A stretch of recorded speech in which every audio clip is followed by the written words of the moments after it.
Friends, welcome back again. Today morning we started Maharana Pratap Annual Geopolitics Dialogue 2023. This is our second dialogue, and last year our dialogue was on terrorism and counterterrorism trends, and like most of the speakers present today, Nina was part of the last year's dialogue. Nina is also our Indo-Israeli Affairs Coordinator.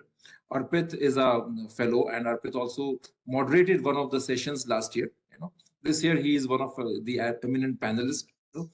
And so today morning we conducted two sessions. One of the session was on India and the changing world order, global expectations and the Indian perspectives. It was really a delight listening to some of the finest experts like Professor Stephen Nagy and Ambassador Daniel Carmon, Ambassador Ashok Sajjanhar, and Jack Dorsey.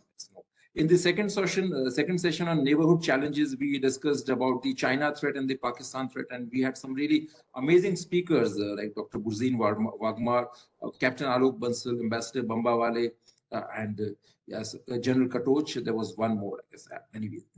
And in the morning, Dr. Arvind Gupta, former Deputy National Security Advisor and currently Director of Vivekananda Foundation, gave the keynote address. And we are really honored to have him again as a keynote speaker, because he's one of the finest minds on strategic intelligence and foreign policy issues in India. So this session today, we just took a break for about an hour because it was too much. And now in this session, what we are going to discuss is that this is the 75th year of India's independence, and we can see that over the last 75 years, Indian foreign policy has evolved. I mean, definitely, and over the last one decade, the changes have been terrific.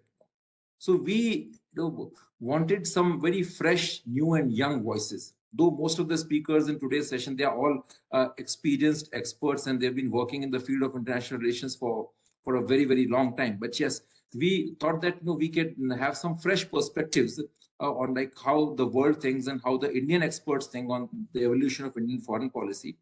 And definitely we are going to have a very amazing session today. And without wasting much time, since I'm just moderating the session, so I'm not going to speak much, I'll invite our first speaker, Dr. Oshrit Birvadekar. Dr. Oshrit has something very interesting about her. If you can look at her last name, Birvadekar, you can easily find out that she has her origins in Maharashtra. Sure. So the name itself tells about the long and a very rich history of India-Jewish relationship that goes long back in time. It's a very rich, vibrant, and a prosperous history. So I guess she represents that part of the history. And I must say, she is one of the earliest writers, on the Indian issues in the Israeli media and journals and papers like Haaretz and all. Today, she's with us. We wanted to have her long back, but then, somehow it just got postponed. And today she's with us. Thank you, Dr. Oshrit, for joining with us. Currently, she's a senior fellow with the Jerusalem Institute of International Studies. And she's also a businesswoman. She's also an expert on technology and other related issues. So she's going to speak her mind today. Then we have Nina Slama. She is a professor. She's a lecturer at Reichman University. She has been associated with Usanas Foundation for the last 2 years. And she is also our Indo-Israeli Affairs Coordinator, a dear friend, and one of the persons who has got real great insights on the India-Israel relationship. And over the last 2 years, she has spoken at various platforms in India. And she's very popular in India, more than the Bollywood actors now. Then we have Dr. Alvite, again a dear friend.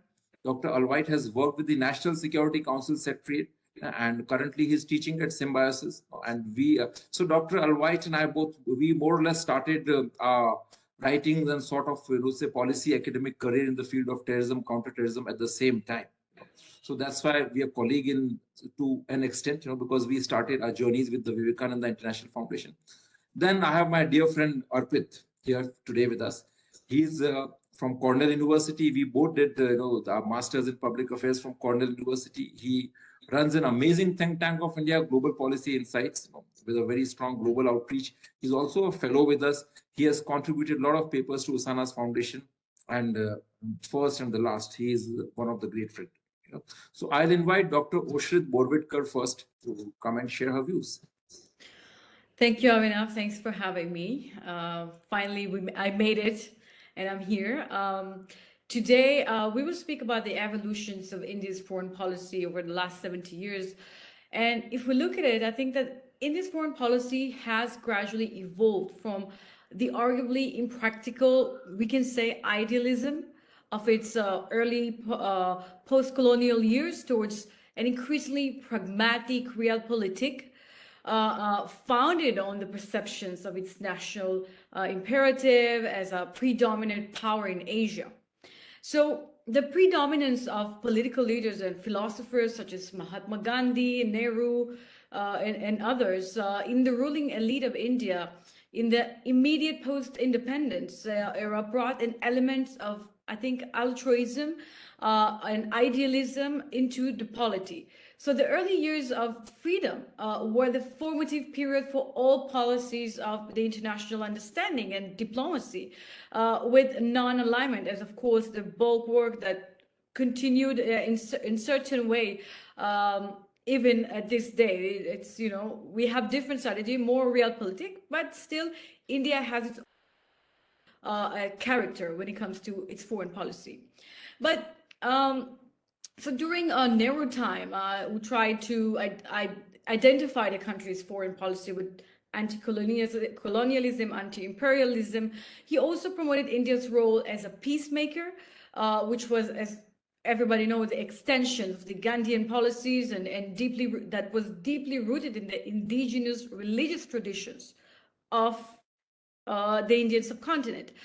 In the 50s, India attempted to play a subject role in the international politics, even though it did not possess all the necessary attributes. Its hard power capabilities were very, low.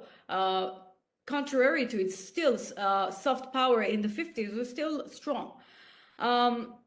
So I think that according to some researchers and experts today, there are two different ways to, look at the evolution of India's foreign policy. So I chose one which I think is really, aligning with my perceptions on the evolutions. And if we look at it, I think the first phase is the 47 to 62. From the independence to the war with China. Some call it the power of ideas, optimistic or non-alignment area. So as you all know, India formed a non-alignment movement, which marked its peak when it comes to the third world solidarity, third world policy. But of course, the war brought India into a problematic place when it comes to its non-alignment movement. And then since 62, we saw, these tough years when it comes to India's foreign policy starting. From 62 to 1970s, those years were, I think, India's were checking itself, processing the lost, applying a bit more realism, understanding that it needs to build its military capabilities at that time, but it was just understanding a bit of strategic thinking was starting at that time. And even though now people talk about, the Northeast stage, but even that time, one of the reasons for to analyze the loss of the war were in some way India's lack of infrastructure in that area compared to China. So we see a different understanding when it comes to that in India's foreign policy.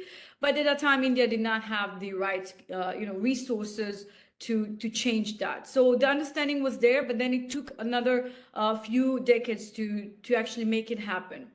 So I think that not only after that, we have, of course, we have the 62 war.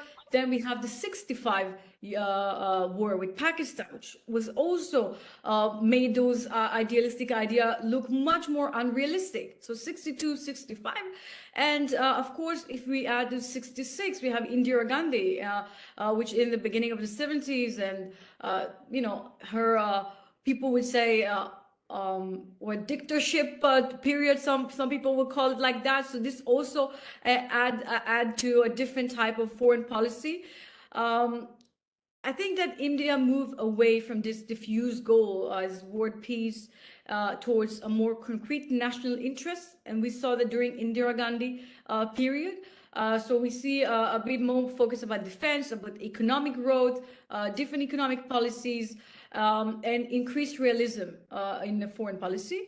From 70s to 89. And then during these years, of course, Indira Gandhi was still there, but we had the war, the 71 war, Indo-Pak war, demonstrated that was India's ability to demonstrate its power. Now they won. So there's a change happening. And in this period, the country gave concrete proof of the capabilities to become a regional superpower in the 21st century. If we look even further, the 74 was the nuclear test, was another indicator for India's power and their a prospect for achieving an independent status as an independent nations. And during the 80s, India came into its own in terms of foreign policy. I think only in the 80s we can see that. So the success of the 71 war, a strong military and a more mature nations were part of this reason. The country, during those years, India began to play a greater role in the Asian scene, in the Asian continent, engaged in several countries with bilateral agreements, and of course increased its peacemaking engagement, increased its soldiers in the UN, in UNIFIL, and etc. So if we look at from 1991 to 1998, those are the years of safeguarding strategic autonomy.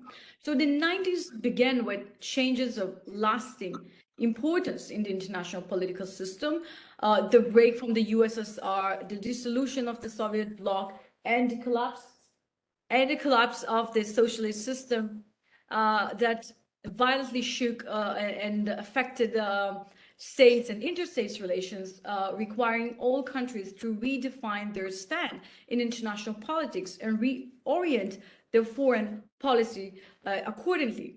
So the first significant change in this foreign policy attended with the reforms in its economic policy. The late 90s, we saw the rise of the US unilateralism. Okay, they just told me the ambassador is waiting for me, so sorry for that. At the same time, under we had the Atal Bihari Vajpayee government. We saw nuclear tests, vast increase in defense spending. Then we had the Kargil war, and the rapid growth, of course, of the economy. It was slowly, but it started in the 90s. All of those things enabled India to become internally stronger, and for the first time assert itself on the world scene. But still, it was very early stage. From 1998 to 2014, India gradually acquired the attributes of a balancing power, and I should say against the rise of China. That was the starting point, and we can see this in signing the nuclear agreement with the US in 2005. And then we have the 2014 until 2023, until today, India's policy of non-alignment has turned to be what we see today as a multi-alignment. So Modi's foreign policy has extensively focused on multi-alignment. And I think all the scholars here can agree that this is one of the hallmark of today's India foreign policy. India has adopted the concept of strategic autonomy, and the older concept of non-alignment started to had gained momentum in international relations, but it was relevant for the Cold War. But for the new war, it was irrelevant, and India was trying to find its own identity, and it took time for India to find its own identity from the 1990s until today. So this is like a process that we see in India's evolutions of foreign policy. To share with you my experience, you mentioned that I'm Indian Israeli, and I was born and raised in Israel, and as an Israeli, I can sense that change when it comes to India-Israel relations. So back in the days, India was considered as a third world country, that was associated with poverty and, undeveloped infrastructure. And most of the Israeli society lacked the knowledge on India, its culture, its traditions, and it seemed like the perception was here to stay. So even though when we saw that the West is changing its perception on India, for example, in the U.S., in Europe, people were viewing India as a major power. Those changes reached Israel only recently. And I think if I need to point on one event that really changed, that was a game changer, was Modi visit in Israel in 2017 and the visit of his counterpart Benjamin Netanyahu in India. So what happened is that when Modi visited Israel, so it was covered all over the news, and it was the first time that India was seen as a great power. People were covering it, people were following what's happening, and it also was the first time that the Indian diaspora in Israel were getting some exposure because of the media coverage and everything. So, and when Modi was visiting, when Netanyahu was visiting India, so that time, the way it was broadcasted in Israel, if you remember the grand welcoming in the Rashtrapati Bhavan, it was with the horses and everything. So for a country like Israel that acknowledge power, we all serve in the military, that's our frame of mind. So seeing this our leader is being welcomed with so much honor in India, it captured the attention of the public, and suddenly there we saw changing perceptions of India. So what we see when it comes to India, Israel, so the changes, the elite, the defense sector, they saw the importance of India for years before, but the public, the way the public perceive India, those things happened post 2017. So I think that when it comes to you wanted to ask me about the how India has become more assertive in the global affair, and I think you asked me that when we were talking before, and I always say that it took India time to leave aside its pleasing mentality and escape the mentality of what I call servitude. And while during the 1990s, analysts started calling India a potential superpower, the Indians didn't believe it themselves. That was the problem. India was able to do it because of the changing geopolitical shift. The rise of China, the withdrawal of the US from the Middle East, the US pivot to Asia, and the changes in the energy sectors, of course, that made India relevant for this region.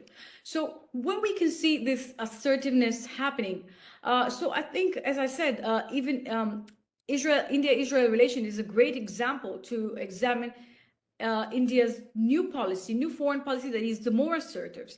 So along the years, India was, as you know, pro-Palestine. That was the hallmark of the relationship. India was hiding and acting secretive when our senior official was visiting India. I met Yaakov Amidror the other day, a major general in the Israeli IDF, and he told me that he was trying to convince, at that time, he was the Minister of Defense, Ehud Barak, to come and meet his counterpart here in Israel, but he disagreed to that. He declined this offer, and it was so difficult to convince them to meet. But look at the time we're at now. We just, both countries, we really want to meet. We have mutual visit that has increased, during the last few years, exponentially, I think. So. This is it's a good example. Like if you look at if in the Modi visit to Israel, that was a game changer, because that was the first time that the Indian government said, you know what, we are not afraid. We are leaving behind our defensiveness of having a relationship with Israel. We can go and have a visit from Delhi to Jerusalem without stopping in Ramallah, and that was, I think, a break from the old tradition, from the old patterns of India's foreign policy with Israel. And from 2017, I think we can see this amazing progress happening. So right now, India changing a bit its voting patrons in the UN. Also, another place we can see the assertiveness of India's foreign policy is when it comes to the S-400, the system from Russia. So even though when the US threatened with sanction, these air defense system made in Russia is like the US best air defense system called Patriot missile system, and India needs it. So as we know, China has pursued it also from Russia, but the US does not want Russia to sell it to any other country. So the US has made laws for this, and India sent a clear message that they will do what they want. The US is not in a position to do anything. And if the US dares to impose sanctions on India, like Turkey, it will have to face consequences. So the US know well that it will need India at every step when it comes to against China. And Pakistan is no use to it now because it's dancing to its tone of China. So this is one of the problems. But I think this is another important example of, there is a difference of the neutrality that India has in the 50s and 60s, then not taking an action in today's war with the Russian-Ukraine war. This is from a place of power, not a weakness. And India is well able to manage it. Also, we can see this in the ability to face global pressure. For example, with the Ukraine-Russia war, despite tremendous international pressure on India to condemn Russia for its aggressive behavior, New Delhi continued to stick to its stand on the conflicts in accordance with its own economic interests and with its own strategic interests. And of course, they're buying oil in better prices. So India could not afford to take that stand, which could have affected the oil and gas industry, the development and of the economic status of India. So you want to ask me something else, Abhinav? Hello? Yes, yeah. Can you hear me? Yeah. Thank you very much. You have analyzed the evolution of Indian foreign policy and its shift from being an overly idealistic one to the realistic and pragmatic one in a very beautiful and a structured manner. And especially the last part, the difference between India's neutrality and non-alignment in the 50s and the current stand on the Ukraine. This has been a very nuanced point, which I guess, very few people have been able to comprehend the way you have comprehended and explained it. Okay. And the first part, the very fact that the idealistic obsession with the 1950s and 60s foreign policy of India was portrayed very well. I just have one question, that is, so since you have a certain background with this old ties between India and Israel. So I guess, I'm asking what can be done in the future in terms of exploring these areas. We can have more this is a little digression, but we can have more writings on the ancient Jewish India linkages, more papers. I guess you are the best person to answer this question. Obviously, there's a different and larger scope of cooperation beyond defense. I think now both countries understand that. When it comes to the diaspora, it's another important element that until now was not part of the agenda of India-Israel relations, but only recently, and I said only since the Modi visit in 2017, this became a strategic matter. And an important matter, even you can see that in the embassy's attitude towards the community. And what I'm saying is that this is a great time for both countries to invest and allocate a budget for research about these communities, about the traditions, because if you look at the other communities in Israel, they all get in some way funding from the homeland to research their roots in Israel. They understand the importance of it. But until now, this community was not getting enough money and not enough position to demand this. But only now, when the country as well, when we saw that, when Narendra Modi came to visit in 2017, so he had 3 days visit, and of course it was all seniors visits and meetings with the business sector, with the defense sector. But he said no to one important meeting because he was organizing a rally with the Indian Jewish diaspora here in Israel. And for the Israeli, that was weird because all the great official who comes here, ministers, they don't go and meet French diaspora in Israel. They don't have enough time for that in that schedule. But knowing Modi's foreign policy and know the importance of the Indian diaspora in Modi's foreign policy, that made sense. So in that way, he shed the light on this community, which enforced them to pay attention to these communities. And since then, it's a very prosperous time to be here and to see the change in the Indian diaspora. Since 2017, I saw a rise in the number of delegations, a number of conferences, and now they're working on opening a museum in Nevatim of the heritage of the Indian Jewish tradition. So it's an important and amazing time to live and see this change happening. Thank you very much. Thank you, Dr. Oshrit. Before I move on to the next speaker, I would like to narrate a very small incident. It's a real story, basically. A dear friend of mine from the Indian Foreign Services told me. So this friend of mine, he comes from the family of small farmers in Rajasthan. And his father, a poor man, uneducated, illiterate man, he was visiting his son in Delhi, I guess in 1998 or 2000. Then his son was showing his father the different embassies and different high commissions.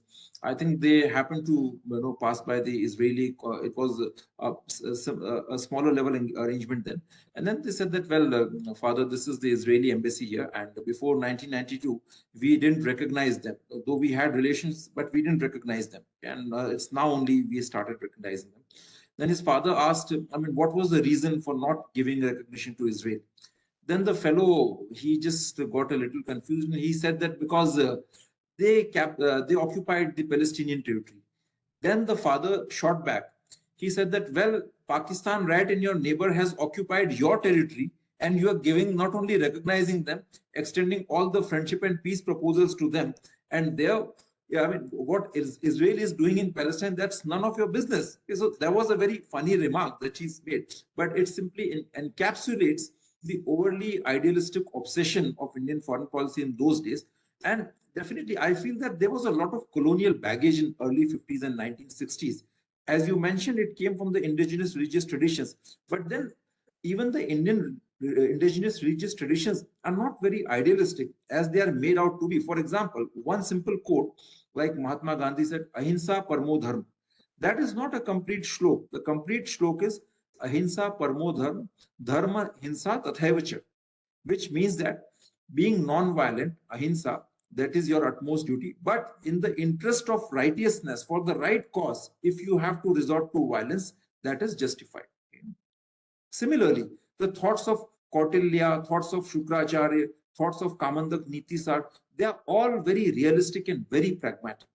I mean, these are the thinkers who pretty much think on the lines of what Sun Tzu does in China. But these people were completely, marginalized. They were not studied over the last 50, 60 years. But the things have completely changed. Today, the Indian foreign minister, he openly says that the best diplomat in India was Lord Hanuman.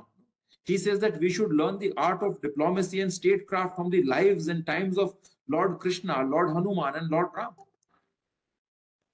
I mean, this is the confidence which India has acquired, and there is nothing to be ashamed about that, because even the notions of secularism, nationalism, they have completely different meanings in the Indian context. Like the idea of nationalism, which is a very problematic issue in the European context. In India, the idea of nation was always about having people of different faiths, cultures, sects living together, like the kingdom of Ashoka. It was from the Myanmar, today's Myanmar, to the parts of Iran, having different people. Even the Greeks lived in his territory, from the southernmost part of India, that is, Tamil Nadu, to the Srinagar and to Central Asia. Till those limits his kingdom extended. Even the word dharma doesn't mean religion. The word dharma means the right duty. So we these have are the things. also the Artha Shastra, a book Yes. of economy Yes. and polity, was written in Sanskrit, but it's the equivalent, some people say, of the Prince Machiavellian thinking and Indian, philosophy, ancient Indian Hindu philosophy. So, but what's the sad part is that Arthashastra was written long before Machiavelli wrote The Prince. Long before that. But still, so, some of the people here, they make the a prince as the reference point. Ideally, the reference point should have been Arthashastra. It was And written long back. also, Abhinav, if I may interject, Machiavelli is quite silent on foreign policy and strategy. Yeah. He does not really go into the sort of depths. If you look at the last part of Arthashastra, and it talks about not just the Mandal theory, but also in terms of how do you deal with a stronger adversary, or how do you deal with a weaker adversary, and the types of details it goes to. That level of detail is absolutely absent in, I would say, and there are other things which are good with Machiavelli and Sun Tzu, etc. But at least in structural international relations and foreign policy, nothing in the ancient texts that I have at least come across comes close to what we have in Arthashastra. No, I Just agree with spot you, on. Arpit. That in certain way it was very advanced for those times, for these ancient times, to have so much developed perceptions and literature about those things, foreign policy and economy. So Thank you. Thank you, Dr. Oshrit. So now I'll invite Nina Slama to share her thoughts. Over to you, Nina. Yeah, Abhinav, thank you all for being here today, and thank you for Usanas Foundation and all the organizers for organizing the second annual Geopolitics Dialogue. It is such a pleasure to be here again and discuss about India's foreign policy. So, as Oshrit presented the historical background of India's foreign policy, I will discuss about recent times and discuss maybe about multilateralism, as India is being one of the leaders of different international forums for the past 2 years. So, as you all know, India is the president of the G20, took the reins of the presidency of the G20, with very interesting concepts of putting emphasis on convergence of interests rather than divergence, unity rather than disunity. And this is something which is very unique to India's foreign policy. The slogan says of the G20, one Earth, one family, one future. And the logo shows not only India's uniqueness with the colors of the flag, but also the world and the lotus flower, which of course represents the growth and the possibility to thrive during challenging times. But India also is in the ad, or is also a part of the Shanghai Cooperation Organization, showing that it does not only take parts in Western multilateral alliances, but also in other alliances and other international forums where other countries, which might challenge India as in different fronts, are part of. And of course, in the Shanghai Cooperation Organization, we can see some countries such as China, Russia, and Central Asian countries being part of this organization in order to promote a dialogue, which will eventually lead to actions in different issues such as security, economic trade, healthcare, and so forth. And of course, India was for the past 2 years a non-permanent member of the UN Security Council, promoting different values, the maintenance of course, international security and peace all over the world, trying to bring to a convergence of interests within and among the permanent member states of members of the Security Council, and also bringing up the representation of leading countries today in the Security Council. And I'm talking, of course, about India, Germany, Japan, and Brazil. to mention just a few of them. And of course, in order for India to play an important role in these international forums, it should first, and this is what India is doing, first strengthen the bilateral relations with different partners in the world. We discussed about multi-alignment, which has been the most important foreign policy or approach of India's in the international arena. And this approach enabled India to have a flexible, different actors and nations in the world.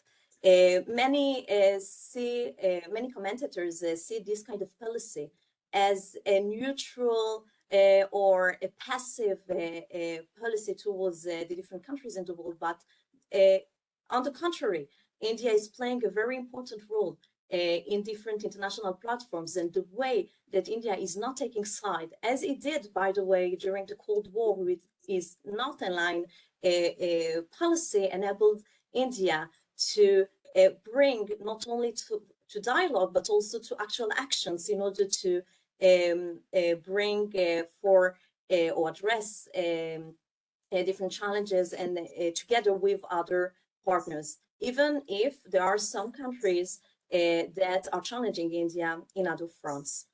So if we're talking about India's relations and India's role in the regional and international arena, I can focus on West Asia, for instance, because I'm coming, of course, from Israel, and say that different regional dynamics enabled India to play a more important role in different regional platforms. And some of these dynamics are, of course, the Arab Spring, which erupted in Tunisia and then spread all over the Middle East, putting aside the Palestinian issue and enabling India to have a more open and visible dialogue with Israel, but also the nuclear talks of Iran, which raises many concerns here in Israel. But not only Israel, but also the Gulf countries and other partners in West Asia. And of course, the Abraham Accords. The Abraham Accords showed that Israel was not the source of problem in West Asia, but part of the solution which can bring to development and growth to different countries in not only in West Asia, but also in other places in the world. And I think that these dynamics and these developments enable India to play a more important role in regional engagements.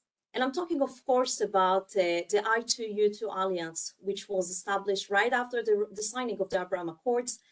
This alliance was seen maybe as a counter power against China and Iran's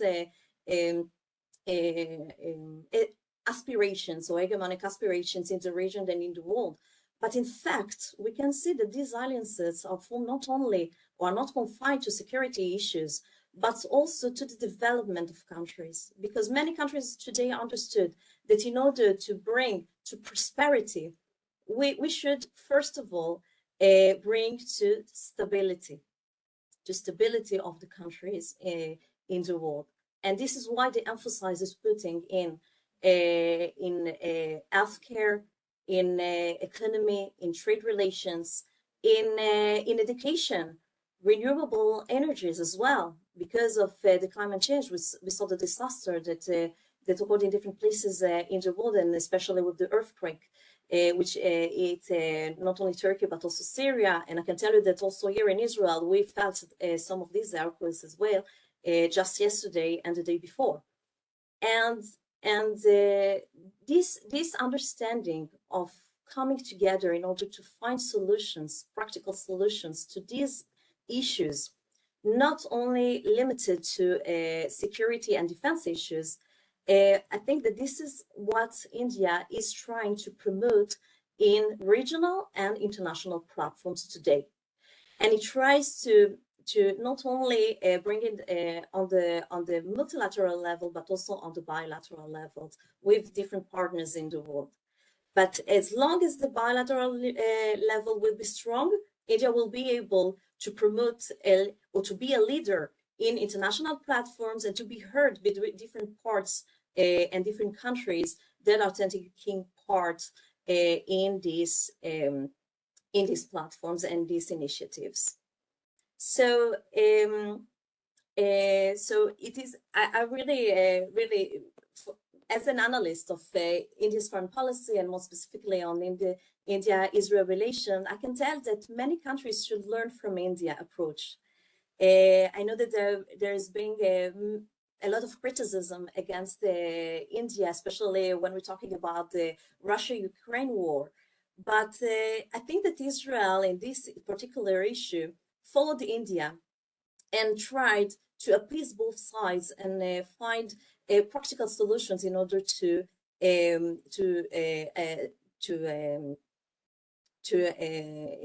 address this security challenge that is a great source of concern not only for Europe but also for other regions. And what is particular about India's foreign policy is that it's not only talking about unity and about trying to find common ground, but also welcoming the differences between the different countries. And I think that this is a great thing that many countries in the world should learn from India. Thank you. Thank you very much, Nina, for discussing at length, how India's foreign policy has evolved and changed, and how India is dealing with the world affairs on multiple fronts, be it the Russia-Ukraine war, or engaging the world on the climate issues, or engaging the powers in the West Asia through the I2U2 forum. Definitely, you've been very succinct and very diverse in covering the India's foreign policy engagements in the recent past. And that shows that only a true friend can understand, what goes inside the mind of the other friend. Definitely. So Indians' love is really, yeah. Now I'll invite Dr. Arpit for his views, to speak about the Indian foreign policy, and after that, we'll request Dr. Alvite to join in. Finally speak. Thank you so much, Abhinav. And again, it is a privilege to be part of the second Maharana Pratap dialogue. I think just the name in itself is something that instills confidence in our history, in our culture. And this is obviously something that I look forward to throughout the year. Well, it was absolutely a delight to hear Nina and Oshrit and their views on the Indian-Israeli friendship, which I think has been a momentous achievement of India's foreign policy in the past decade. I think if there are, the top 2 to 3 developments that I can count in terms of what has worked very well for India in the past decade in terms of its foreign policy, our relations with Israel certainly sits at the top over there. I also think that, when it comes to foreign policy, we need to look at India and where it would be, 20, 30 years down the line. And that also gives us a frame to look at history. Now, if we look at history, I believe that any country is defined just like, and it's sort of a non-academic way of looking at things, but I'd still give it a shot, which is that any country's position in the Great Power system can be ascertained by looking at who are its competitors and who are its peers. And there was a particular time in history where India's only primary competitor was Pakistan. A lot of our foreign policy was from the lens of how Pakistan would react and, how we should do things which puts us in a more favorable position vis-a-vis Pakistan. Now, that focal point has certainly changed over there. Now, I believe that India's foreign policy is on a much larger canvas when we are framing our foreign policy choices, we are not just looking at Pakistan in terms of our competitors. Yes, without mincing words, we are looking at China. Uh, in terms of our peers, we are looking at Israel, we are looking at Australia, we are looking at France. And in terms of the global,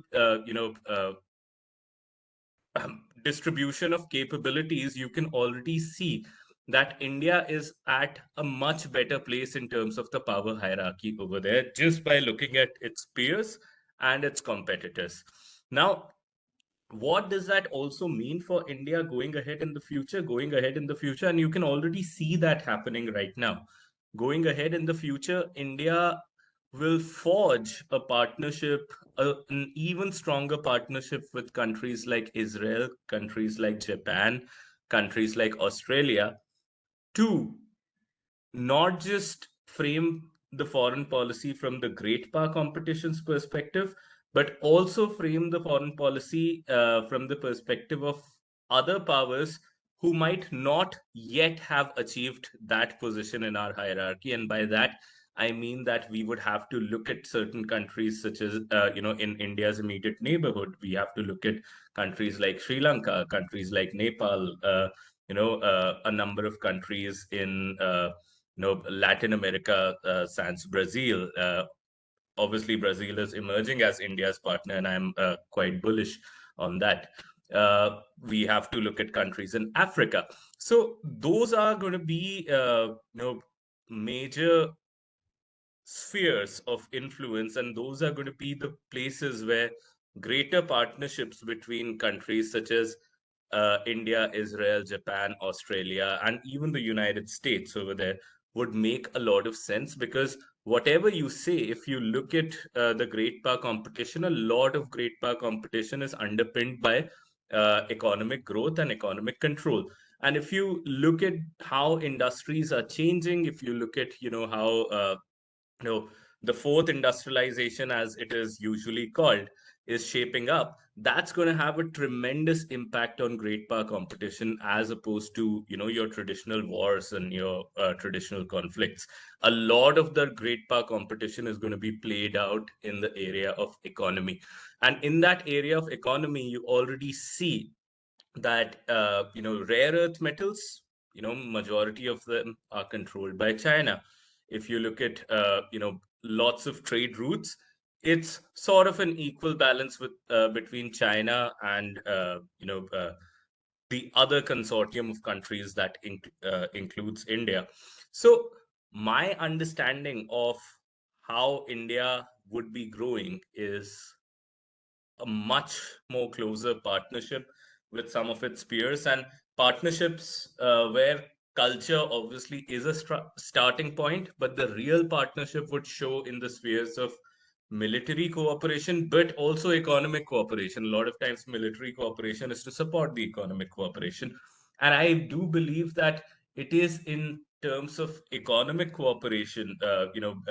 I'm actually very proud to say, because a lot of my interest gradually is also developed towards uh, economic partnerships and sustainability related partnerships between countries. So India has set up the International Solar Alliance with this G20. India is going to be announcing a global hydrogen alliance, and those are a lot of times, from a hard security perspective, it might seem like these are soft security stuff and probably not going to matter in so much as how much arms one country is buying from another.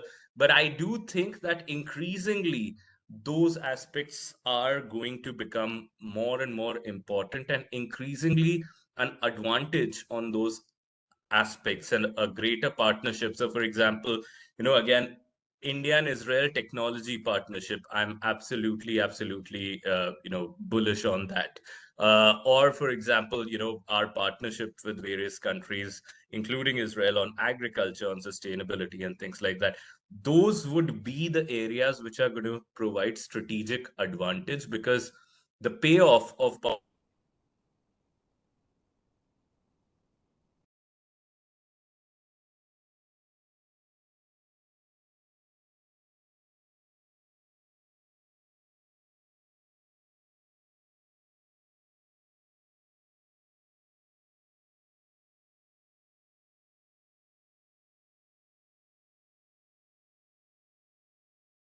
Arpit, are you there?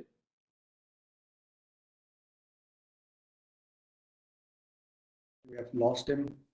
Yes. Arpit, some connectivity issue at his end. Let me call him.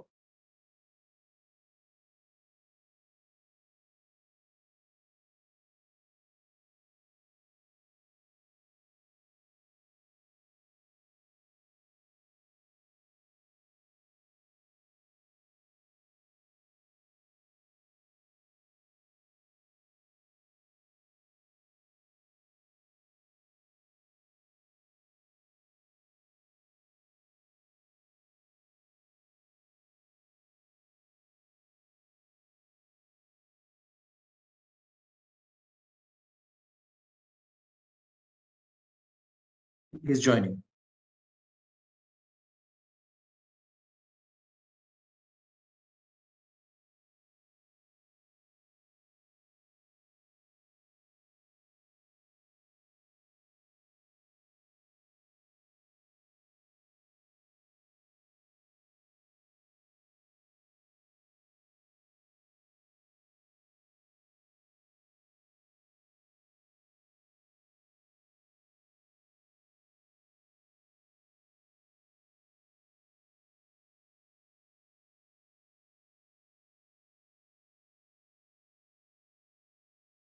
Sorry about that, Abhinav. I am in my hometown today, and the internet over here is a little shaky. Yeah, yeah. So I'm gonna make it quick, and I'm just gonna have some concluding remarks over here. So the frame of reference that we should use is, let us say, I propose the year 2050, although nothing special about that year, but let's say that, we are looking 30 years or, thereabouts down the line. And any sort of partnership or any sort of a role that India plays on the international sphere should have that forward-looking scenario in mind, which I'm proud to say that we do. However, there are going to be certain challenges that not just India, but all of the middle powers, or might I say upper middle powers, that our peers of India would be facing. And a lot of those challenges could be as follows. Number one, the prospect of a declining United States and a vacuum that we have to face in the world, uh, in terms of who is going to be, the next hegemon. And, me being a realist over there, I feel that a lot of times, even though international institutions, etc., according to the liberal theory, can fill in that space, I would tend to be realist over there, and I would say that we do eventually would need, certain hegemons to provide, global commons and safeguard, some of the global commons over there. And with that vacuum in place, we have scenarios where, nobody else except for China might be the focal point of filling out that position. So that particular thing needs to be absolutely, absolutely clear that A, are we willing to live in a world where China is a hegemon? And if not, then B, can we do something? Are we willing to live in a world where the US continues to be a hegemon? And I don't think we have a clear answer to that. Then we have to look at C, that if the US is not a hegemon, then who will that be? And I don't think that anybody has answers to some of these questions right now. And the more time we spend in, finding those answers, it's going to get extremely, extremely difficult to counter China over there. Now, my only hope is that in the pursuit of finding those answers, the thing that would matter is that the partnership that we are forging right now with countries, who are our peers, should remain intact. And whoever bids for that hegemony, that bid should take place in as smooth and as structured and organized a manner as possible. Because make no mistake, we will have a world which has some sort of hierarchy uh, all the time. And we will have to figure out that who would be the country who would be at, somewhat what we say at the top of the hierarchy. And, that has to happen with a lot of consent, with a lot of deliberations. And those are the sort of things that we need to be worrying about. And I do believe, just to, underscore my point lastly, that, the country which has its economic game in the best position, along with, obviously, military arrangements, but the economy is going to be essentially the place, the countries with the best partners, the countries with the best technology and economic infrastructure. Those would be the countries which are able to reach out to other countries which may need to develop. And those would be the countries which would eventually, so to say, win what we are going through right now is the Cold War 2.0. So, those would be my submissions over here, Abhinav. Uh, I'm happy to hear any questions or anything that might come across during our discussion. So thank you. Thank you very much, Arpit. You almost laid out the roadmap for the next 50 years of Indian foreign policy. I guess that's where your training in public policy becomes distinctly visible. And I really liked some of the fundamental questions raised by you, that what happens in the wake of declining West, particularly the decline of the US. Are we going to live in the world with new hegemons? Some of these questions, they form the bedrock of the current discourse in the international relations. And definitely your suggestions, like we need to reach out to countries like Nepal, Sri Lanka, they become very pertinent today, because if we are talking about India reclaiming its role and acting more assertively in the future, we need a much more compatible and much more peaceful, smoother neighborhood. So that's why we need to reach out to these countries. And once again, you highlighted that the role of various factors there which can act as a bridge: the economic aspects, the cultural aspects, and the political aspects. Regarding the cultural aspect, I would just like to highlight a small fact. It's something very interesting before I invite Dr. Alvite. Perhaps Dr. Alvite is going to answer the fundamental questions raised by you. But before that, a fact on the culture part. So as far as Nepal is concerned, in Nepal, as we all know, that the Gurkhas constitute a very important and influential segment of the Nepalese society. And interestingly, most of the Gurkhas, an overwhelming majority, almost all of them, they subscribe to the Gorakhpur Mutt, which is in India. And the Gorakhpur Mutt, which is currently, Gorakhpur Mutt means it's a religious establishment. So we have different religious establishments in the Sanatan Hindu, this religious pantheon. So this Gorakhpur Mutt is the Mutt of the Nath Panthi, Nath Panth is the sect of the monks and Hindus. Currently, this entire sect is headed by Adityanath Yogi. He's also a monk, and he's currently the chief minister of UP. So the entire Gurkha population, they are there and they subscribe to the Gorakhpur Mutt. So there is a strong cultural linkage, which has been existing. And I'm going to be meeting him tomorrow in Lucknow in the Investor Summit. Wonderful, wonderful, wonderful. Okay, great. So these are the linkages which they predate and they precede, like the current the modern India's existence, which the India which emerged in 1947. These are the linkages which have been existent since last maybe perhaps 5,000 years or more than that. We can leverage upon them. And now I invite Dr. Alvite. He is an academic expert on West Asia and IR issues. Perhaps he is going to answer some of the fundamental questions raised by Alvite. Raised by Arpit. Yes. Thank you, Abhinav. At the outset, my again gratitude to you for having me on board. Sorry, I couldn't join the conversation right from the beginning because of some connectivity issue over here, which I think the partnerships between India and technologically advanced countries like UAE and Israel can solve this problem. Anyways, once again, Abhinav, thank you for organizing this very timely dialogue, focusing on different aspects of different aspects of Indian foreign policy and also topics of international importance. You, in fact, have kept me in a very tight spot. After listening to all the three speakers before me, there's hardly anything left for me to build up upon.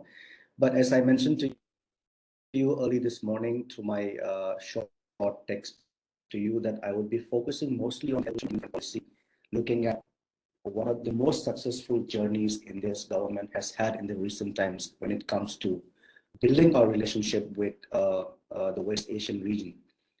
My friends from Israel, Oshrit, and Nina have already laid out the foundation,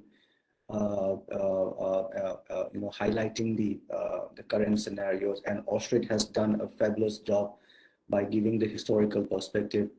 Nina has done another equally, magnificent task by calling out some of the most important dynamics of what's going on between India and countries like Israel in the recent years. And Arpit has given an overall viewpoint of the strategic and mostly to do with international relations and how things are shaping up in the new, we call it international order. But I think almost all the speakers have touched upon three very important aspects, and I'm sure this has been the case since the beginning of this exposition since morning, about competition, convergence of interest, and also what Oshrit has talked about multi-alignment, which has increasingly becoming an important element of any country's foreign policy. And I can already see one question being posed to RP about multilateralism or minilateralism in the future, which holds importance. Both these dynamics holds importance in the current scenario, not only let alone India, but also you pick up any of the emerging economies or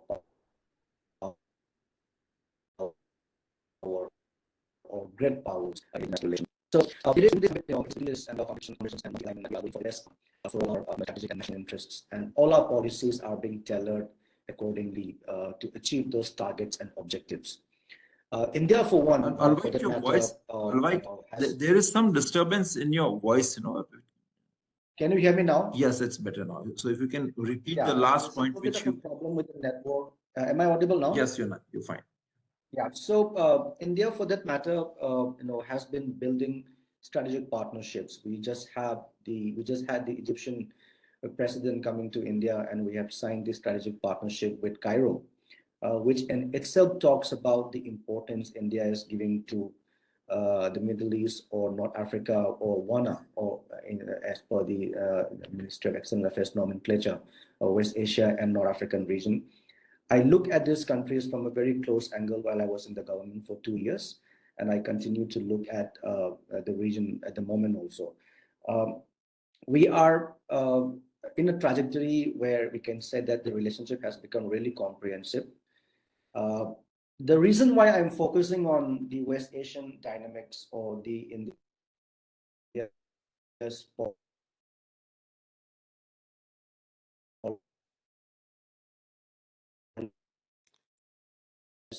Alvite, can you stop your video? Alvite, you can. Okay. Yeah. So when we talk about the reason, am I clear now? Yeah. So when we talk about the current foreign policy initiatives, we can see a kind of a success story in our approach towards building up relationship with West Asian countries. No longer the relationship is determined by our oil and energy trade. No longer it's the case where we only talked about the remittances coming into countries, but the relationship has expanded to other domains which are very, very significant.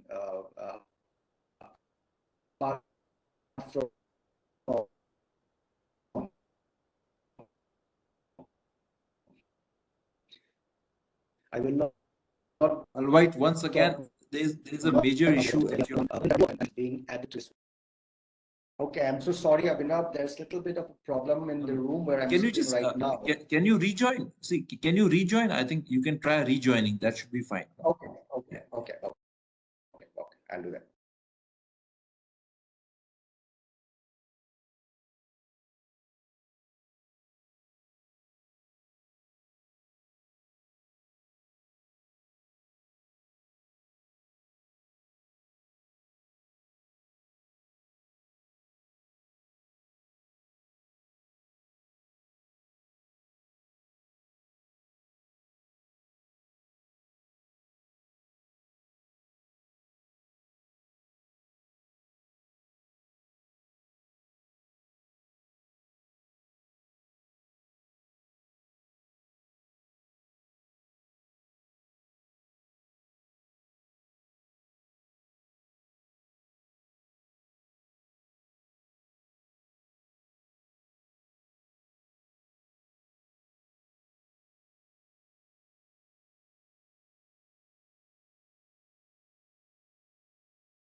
he's joining.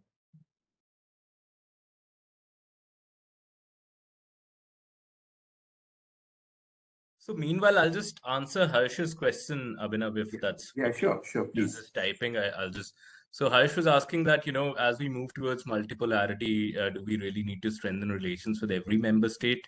Or should we really figure out our tribe and focus on them, strengthen with them for the year 2050? And my answer to that is that, obviously you have to figure out, who are going to be your partners in the long game and, nurture those relations. I think that's always first priority, but also bring in more and more, of the nations into that fold. And obviously no country would be able to, do a higher balance outreach to all of the member states in the world, but, developing closer ties and also ties on higher order interests is going to become important, and whichever country does that will have an advantage.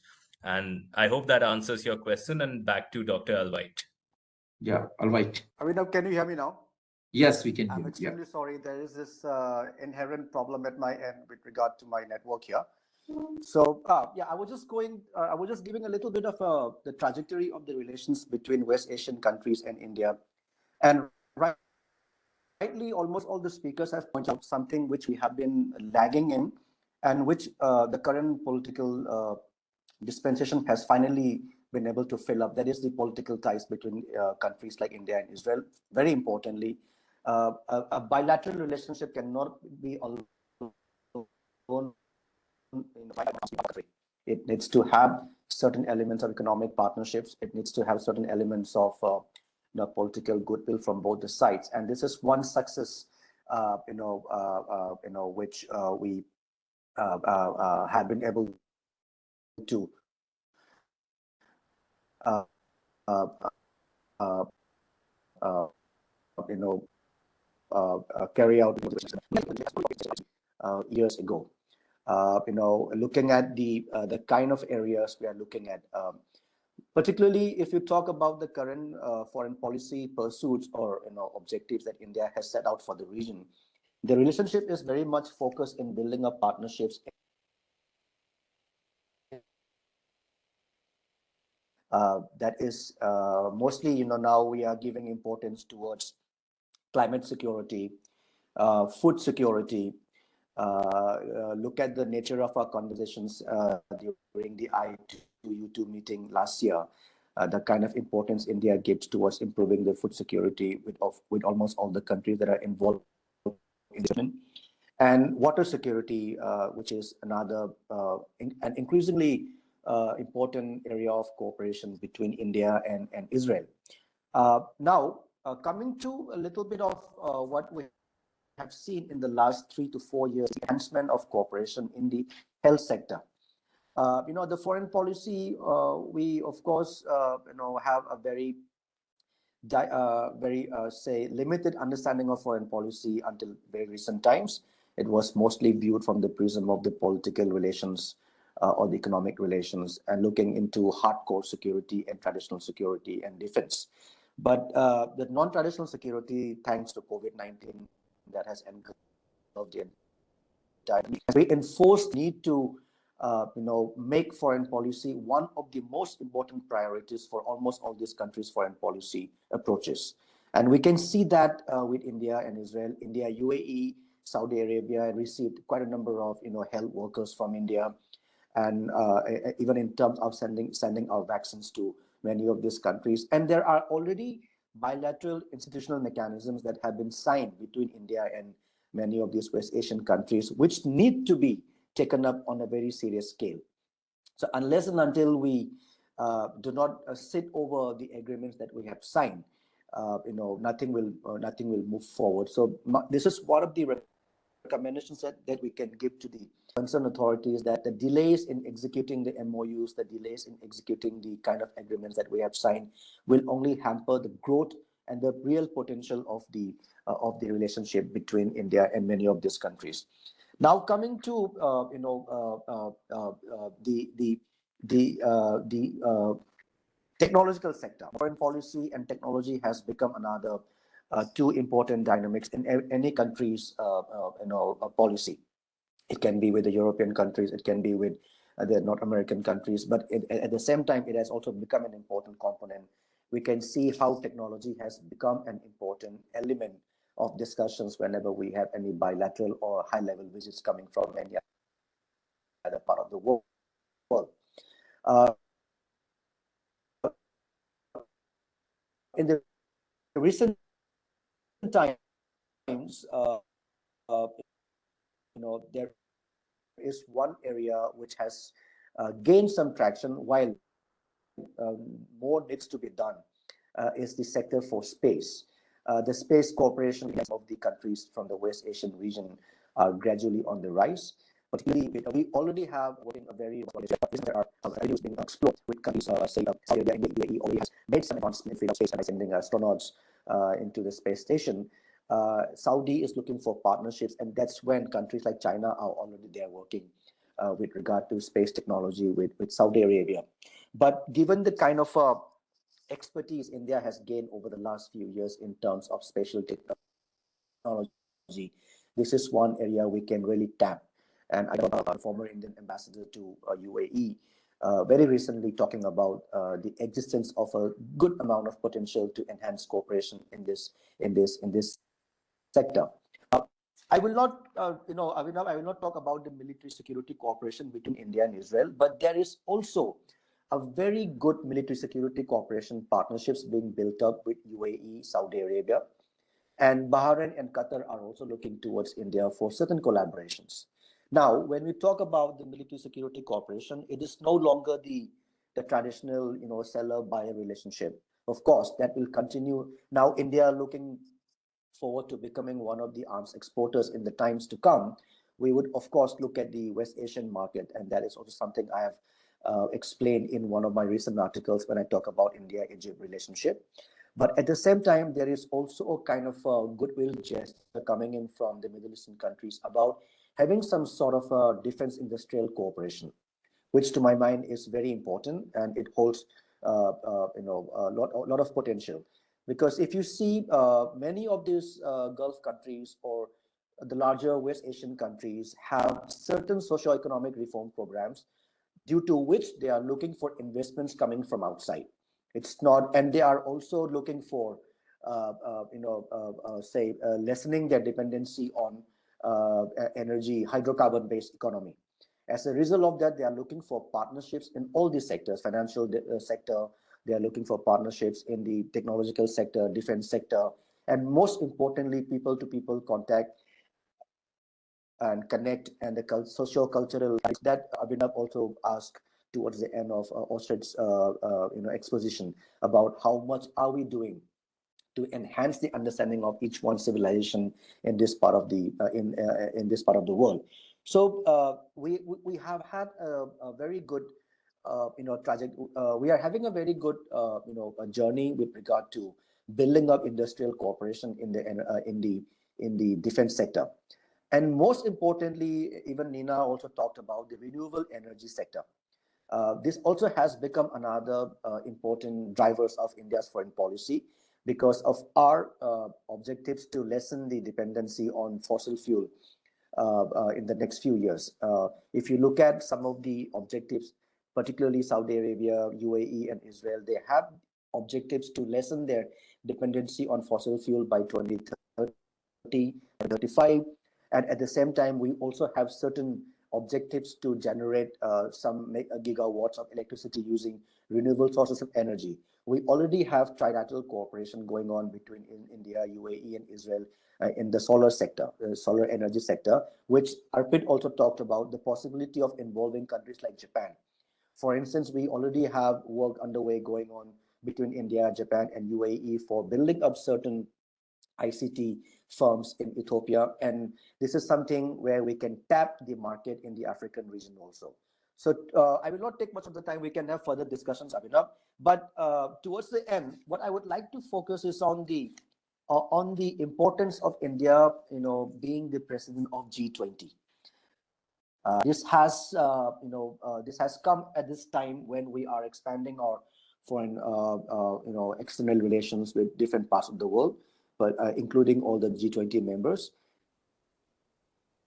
and Saudi Arabia, Egypt, UAE, and Oman to be the guests for all the meetings that we are going to conduct for G20 meeting. All of the importance we are, attaching towards building more strategic partnerships with the Middle Eastern as well as the North African countries, and it is with it is with this objectives of having more partnerships we can build up certain level of cooperation in the sectors that I've identified at the beginning of my talk: the food security, the climate security, energy security, water management, people-to-people contact, and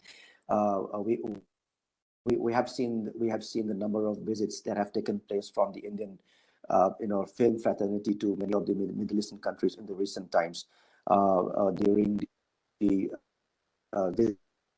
visit of Prime Minister Netanyahu to India. We already have those delegations from the Bollywood.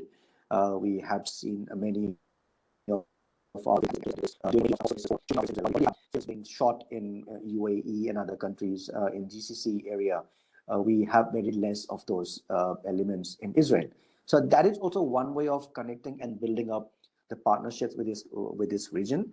What could be the challenge in the long run is the delay in executing the policies that we have signed or the MOUs with, because why I'm saying this is countries like Israel, UAE, say Bahrain, that have signed the Abraham Accords are really in a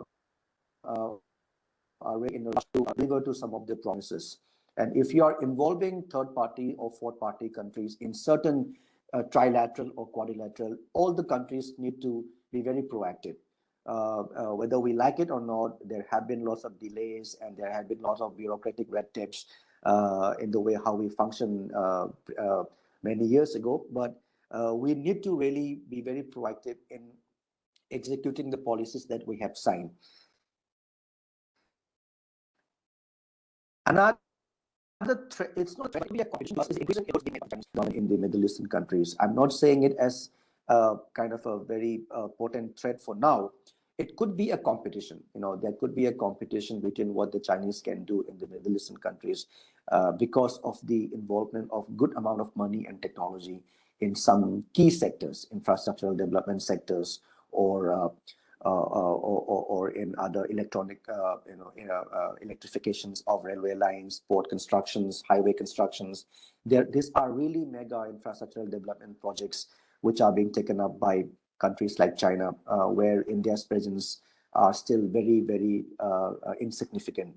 So in the long run, this can pose certain competition to the Indian firms that are also operating in the Middle Eastern countries. But looking at the trajectory of the relationship, looking at the foreign policy objectives of India at the moment, we are doing fairly a good job in this region. And as I mentioned again, the reason why I'm focusing on West Asia is because I want to talk about the potential the region has given to us, the real potential of this region, and which has been untapped for many years because we were only focusing on the amount of oil we are buying and the amount of remittances that we are getting.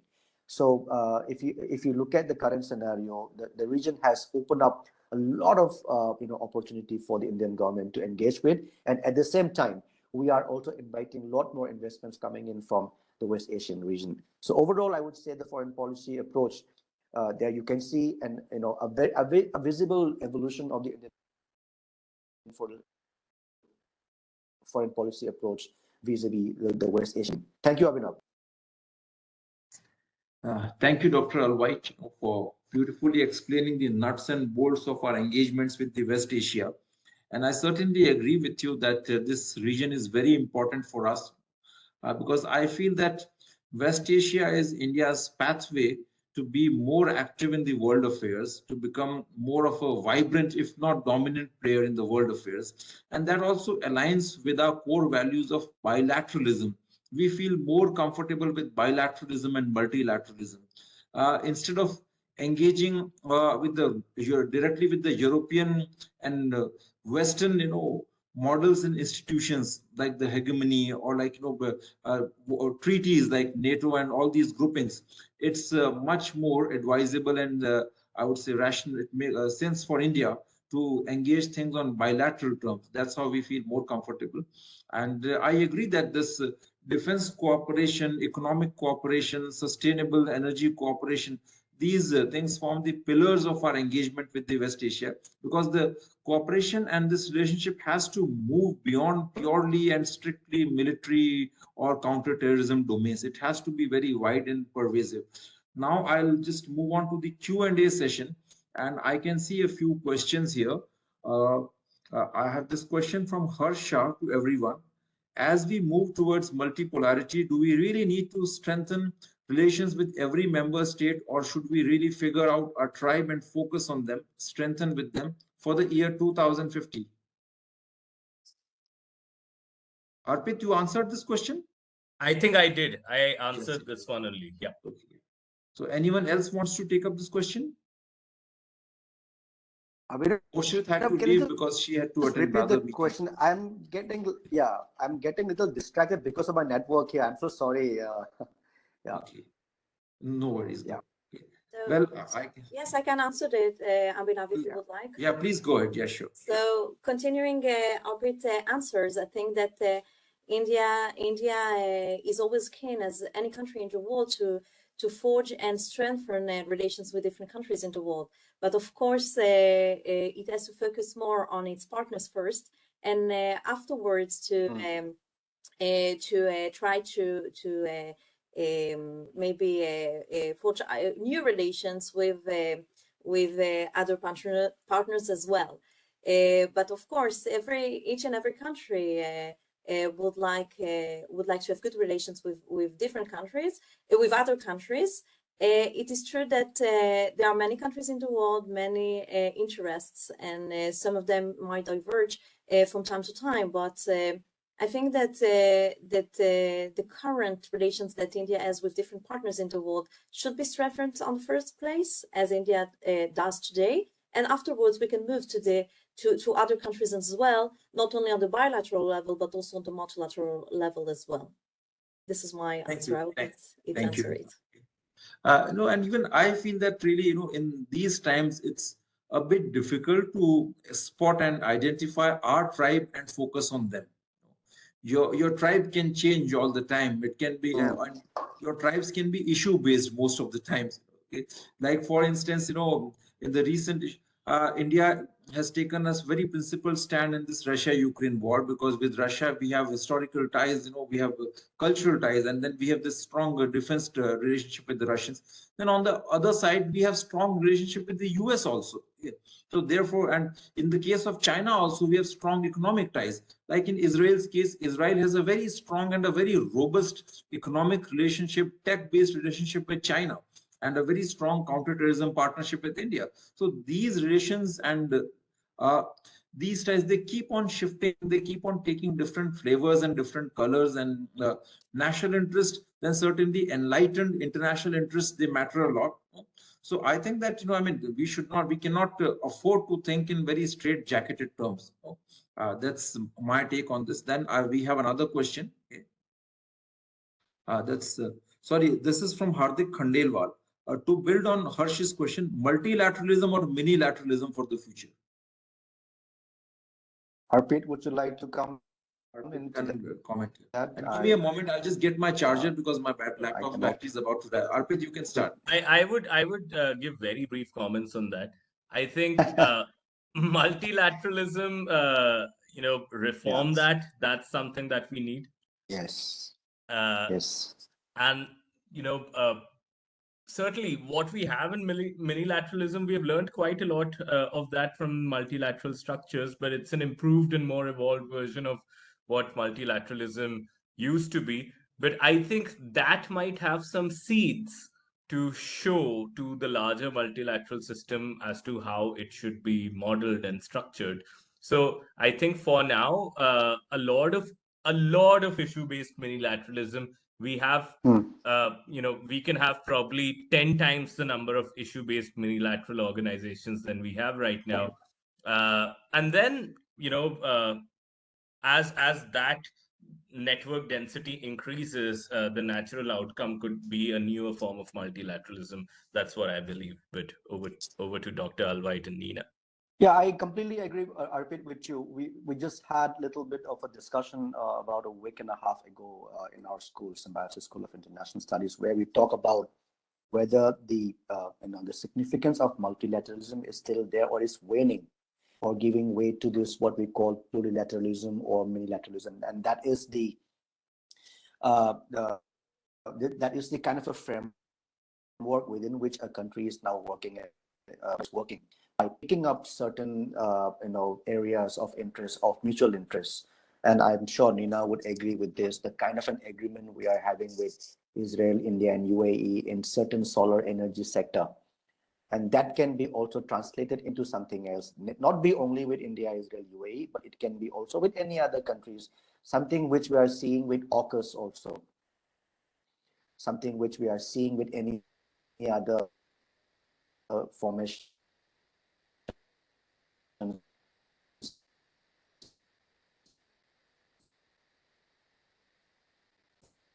even some of the countries that's perceived to be antagonistic to us can also have similar arrangements. Something like when Iran signed the 100 billion India, Israel, say other like-minded countries like US or Saudi Arabia or UAE on the other side, you can have some sort of a minilateralism between, say, Turkey, Iran, China, and Russia, because around that time they also had their own military security exercises, particularly in the maritime domain. So the multilateralism will continue to I completely agree with what Arpit had to mention, that unless and until there is a reform, because India has been calling for reforms in almost all the structures of the United Nations, particularly in the UNSC, and our call for these reforms has increased in the last 5 to 7 years. Unless and until we have that structure, kind of structural changes, we will continue to have. And this is not to say that once we have the reforms done, the minilateralism will wane or will vanish. This is, I think, going to be one of the important hallmarks of the international politics in the times to come.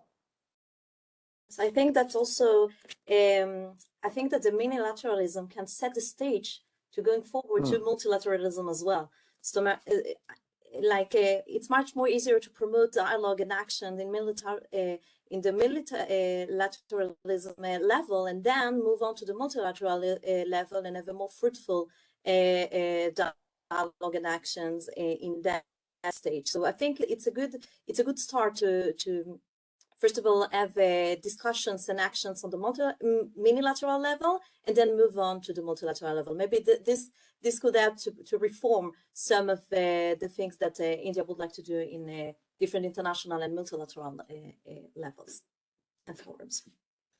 Thank you very much. So here we come to the end of this amazing session. It was really a pleasure and delight listening to some of the best experts. Can I just come in? There was something very interesting on that space cooperation that somebody has raised there. If you if you don't have time, then I can skip this. No, please go ahead. Something very important. Please feel free. Yeah, thanks to Hardik, Mr. Hardik, for raising this question. About the level of space cooperation between India and the West Asian countries. We already have. I had written a piece in 2019 talking about the 2020 July, talking about taking India and about the importance of executing on the MOUs that we already have signed. Particularly UAE, Saudi Arabia, and Oman, we have already signed certain agreements to enhance our interactions and engagements in the space special sector. More needs to be done in this regard. They are mostly for civilian applications. It is this, rightly you mentioned also about the BRI. If you look at the BRI or the China's Arab paper policy that was established in 2016 during Xi Jinping's visit to Iran, Saudi Arabia, and Egypt. They came out with a 2016 Arab policy paper in which they talk about 1+2+3 agreement. One talking about the energy sector, two about the industrial infrastructural development, and third about the new technologies where they have included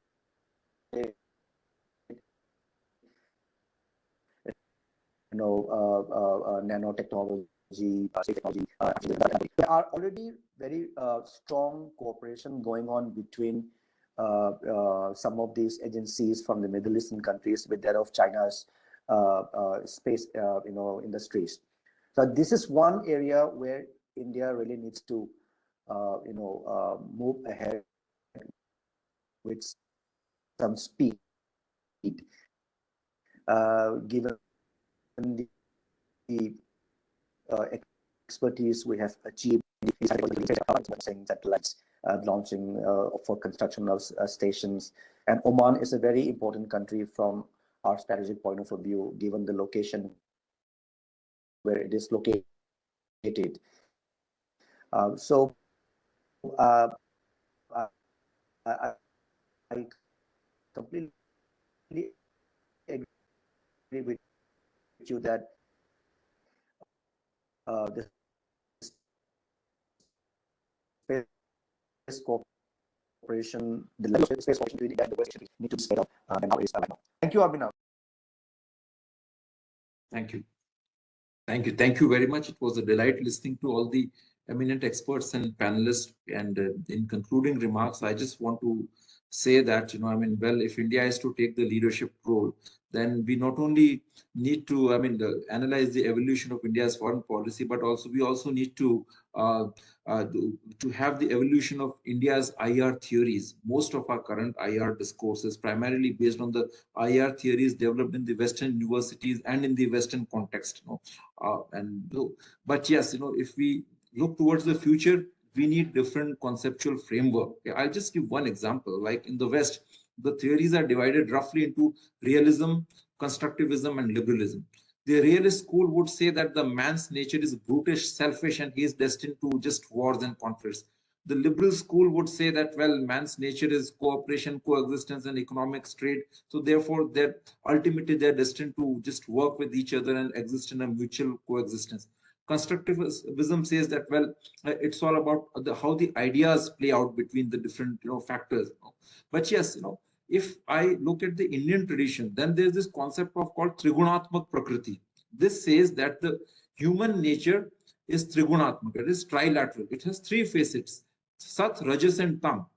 And it's always a combination of these three factors. So when the sattva dominates, then the human nature is destined towards peace, cooperation, and more of coexistence. And then when tamas dominates, the human society is destined towards more of conflict, wars, etc. So there's no fixity in human nature. It is always a mixture, and it is always about a permutation and combination of these different factors. So this is one point that I want to make. And secondly, I feel that, well, it's always great to talk about foreign policy, because in this world, we all need a good foreign policy, but we must not forget that a good foreign policy is based on a robust internal strength. And India has innumerable internal challenges right now, right from severe, massive jihadist radicalization to a very inefficient, incompetent bureaucracy to a very pathetic education system.